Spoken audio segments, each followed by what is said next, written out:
Hello, अस्सलाम वालेकुम। जी वालेकुम। खैरियत है भाई साहब?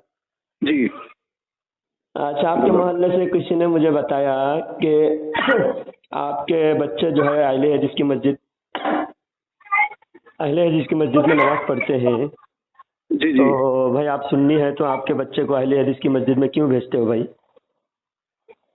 नहीं जाना चाहिए। अहले हदीस वाले हमारे बाप दादा तमाम असलाफ को, तमाम बुजुर्गों को वो लोग गलत कहते हैं, हालांकि वो लोग खुद गलत हैं। उनके अकीदा कुरान और हदीस के खिलाफ है, उनके अमाल कुरान और हदीस के खिलाफ हैं, और वो जी लोग हमारे उलमा के सामने कभी मुकाबला नहीं करते। ये आज़ाद ख्याल लोग दिन ब दिन दीन से दूर होते जा रहे हैं। दीन के अंदर सहूलत ढूंढकर ये लोग गुमराह हो रहे हैं, और इन जी गुमराही में आपके बच्चे गुमराह हो जाएंगे तो आपकी ज़िंदगी, आपको इसका सारी ज़िंदगी उसका गुनाह मिलेगा।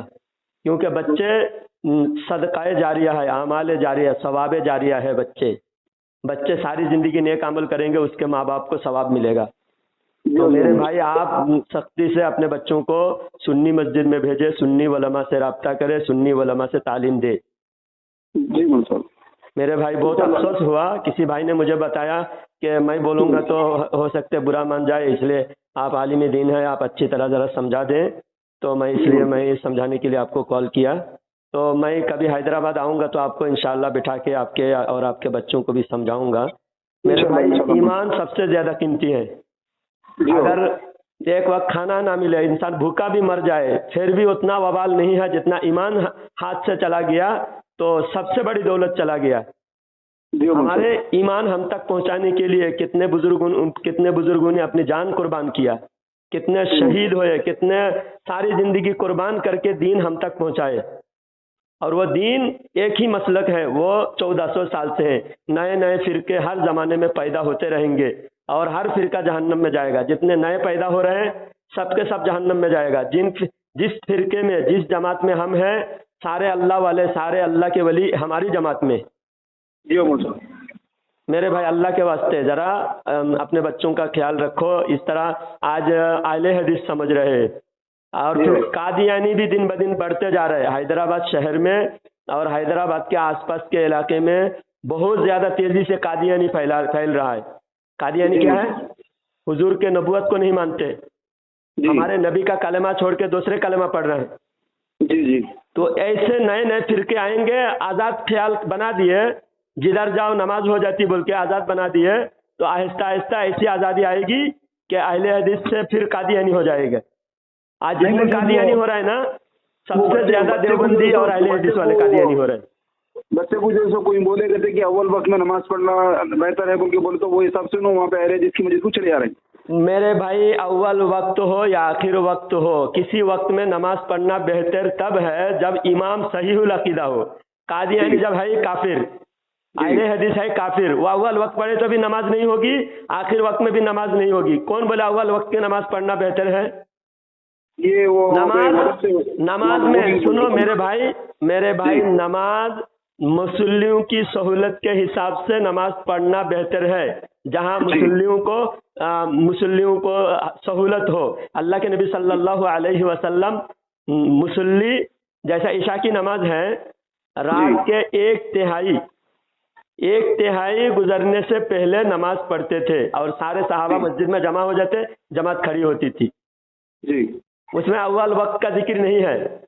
जी। हदीस में अव्वल वक्त का जिक्र नहीं है। मुसल्ली अपने सहूलत के हिसाब से नमाज पढ़े। मिसाल के तौर पर हम 10 लोग एक साथ नमाज पढ़ेंगे, तो हमारे हर किसी का अलग अलग कारोबार है, अलग अलग काम है। तो हम 10 लोग मिलकर मशवरा करें, भाई कौन से वक्त हमारे लिए बेहतर है। तो उसमें दो स्टूडेंट्स हैं, वो लोग बोलेंगे हजरत हमारी नमाज तो हम 2 बजे के बाद पढ़ेंगे तो बेहतर है, क्योंकि 1 बजे से 2 बजे तक हमारी ट्यूशन है। जी।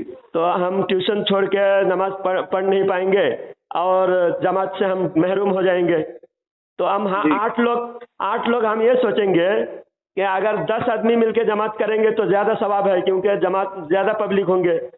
जी। और अगर हम 8 लोग पढ़े, बाकी 2 लोग अलग हो गए, जमात से अलग होना, एक तो सवाब में, उनकी भी सवाब में कमी आई। तो अब हम क्या करेंगे, 1 बजे नमाज पढ़ने के बजाय हमारी सहूलत के हिसाब से, अगर 8 लोगों को भी आसान है, बाकी वो 2 लोग भी आसान है, 10 लोग आसानी से नमाज पढ़ सकते हैं, तो हम 2 बजे के बाद भी जमात कर सकते हैं। हालांकि 12:30 बजे जोहर का वक्त हो जाता है। अगर हम 2:30 बजे भी जमात करें, मकरू वक्त कब है मालूम मेरे भाई? जैसा असर की नमाज इतना देर ना करें जितनी देर में सूरज को आंख भर के देख सकते हैं जी, सूरज की तरफ देख सकते हैं जी। अब सूरज की तरफ जब तेज धूप रहे तो सूरज को आप देख नहीं सकते जी जी। जैसे आप 5:30 6 बजे मगरिब का नमाज है, हाँ जी, तो 5:30 बजे तक भी आप सूरज को देख नहीं सकते जी। 5:30 बजे के बाद सूरज एकदम ठंडी हो जाती है, सूरज एकदम ठंडा हो जाता है, तब आप सूरज को देख सकते हैं। और जब सूरज को देखने लायक हो ऐसे वक्त तक देर नहीं करना चाहिए, उससे पहले नमाज पढ़ना चाहिए जी जी जी। तो इसी तरह फजर की नमाज भी आखिर वक्त में पढ़ना बेहतर है जी। फजर की नमाज जमात उस वक्त पढ़े जब दिन के उजाले, दिन की रोशनी नजर आए जी। हाँ, फजर की नमाज दिन की रोशनी यानी वक्त खत्म होने से 20-25 मिनट पहले पढ़े फजर की नमाज जी। हाँ, मगरिब की नमाज अव्वल वक्त में पढ़ना चाहिए जी। मगरिब की नमाज छोड़कर बाकी सब नमाजें अव्वल वक्त में पढ़ना बेहतर नहीं है जी। हाँ, वक्त की सहूलत के हिसाब से मुसल्ली अपने हिसाब से जैसा चाहे वैसा पढ़ सकते हैं, लेकिन चाहे अव्वल वक्त पढ़ो। अभी कल का ही वो था, वो सब कल जुम्मे के दिन हर यहाँ पे जब वो सुन्नती मस्जिद में जाते थे, फातिहा बेगम मस्जिद में जाते थे, तो नमाज पढ़ के आके जो है सो मेरे को और हमारी जोजा को जो है सो पेट में डाल के सलाम करते थे उन्होंने। अभी जो है सो जब से ये अहले हदीस की मस्जिद को जाना शुरू करे 2-3 जुम्मे से आगे सलाम भी नहीं करें, क्यों बोलता उन्होंने उनको दिमाग में वो बिठा दिया वहाँ पे कि जो है सो सिवाय अल्लाह की किसी के सामने नहीं झुकना बोल के। तो आगे अल्लाह ताला खुद कुरान में माँ बाप की ताजीम का हुक्म देता है। ये लोग बदतमीज बनाते हैं और ये लोग इतना बेदीन है, इतना बदमाश है ये लोग देवबंदी और अहले हदीस। ये अदब ताजीम नाम की कोई चीज नहीं है इसके अंदर, तो इसलिए इनसे दूर रखना। आप हैदराबाद में जहाँ रहते हैं मुझे एड्रेस व्हाट्सएप पे भेजिए, मैं इंशाल्लाह हैदराबाद आऊँगा, आपके लिए मैं वक्त दूंगा।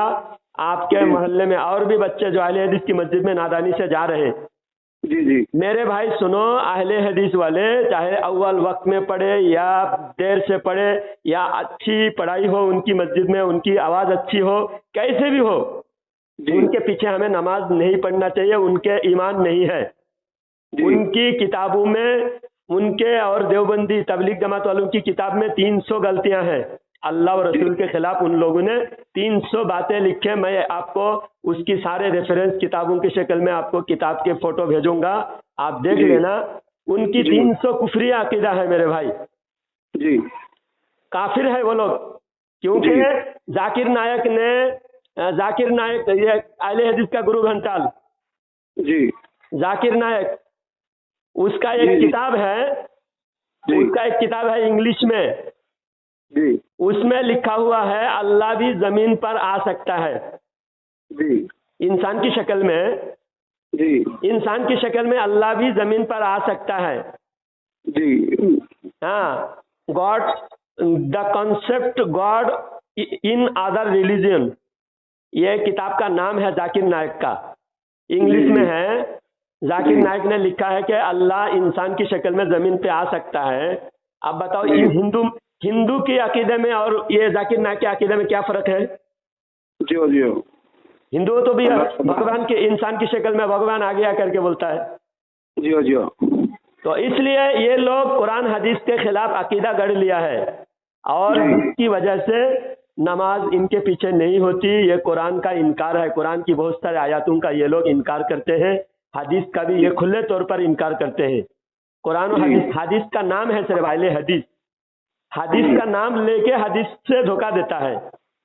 नाम हदीस है, हदीस पर अमल नहीं है इन लोगों का जी। अहले हदीसों से डट के बात करना, अगर हिम्मत है पूरे हैदराबाद के अहले हदीस के 100 मौलवी को बैठाओ, मैं अकेला बैठूंगा, आमने सामने बैठूंगा, आमने सामने उनको बोलना हमारे मौलाना तुम्हारे 100 मौलाना पर भारी होंगे, तुम अगर हिम्मत है अहले हदीस के सारे मौलवियों को हैदराबाद में जहां चाहो वहां बिठाओ, मैं तैयार हूं, आमने सामने मुकाबला करेंगे, तुम लोगों को काफिर साबित करेंगे। ये लोग मुसलमान नहीं, हर किसी इनके मस्जिद में नहीं जाना चाहिए मेरे भाई, वरना ये बच्चे भी जहन्नम में जाएंगे, आपको भी जहन्नम में ले जाएंगे। अल्लाह हिफाजत करे आपकी और आपके बच्चों की, आपकी औलाद की। अल्लाह ताला आप। मैं रहता हूँ आंध्र प्रदेश के कड़पा के आगे मदनपल्ली। जी जी, यहाँ रहता हूँ मैं। इंशाल्लाह हैदराबाद में अगले महीने आऊँगा, अक्टूबर महीने में। ठीक है, मेरे आपका नाम क्या भाई? मोहम्मद सिराजुद्दीन। सिराजुद्दीन भाई, ठीक है, आप अपने एड्रेस मुझे इस नंबर पे व्हाट्सएप पे सेंड कर दीजिए। ठीक है, नंबर पे व्हाट्सएप है आपके पास? हाँ, ये नंबर पे भी है व्हाट्सएप। जी चलिए, मैं आपको शुक्रिया, जज़ाकल्लाह। अच्छा ठीक है, जज़ाकल्लाह। अस्सलाम वालेकुम। अल्लाह हाफ़िज़।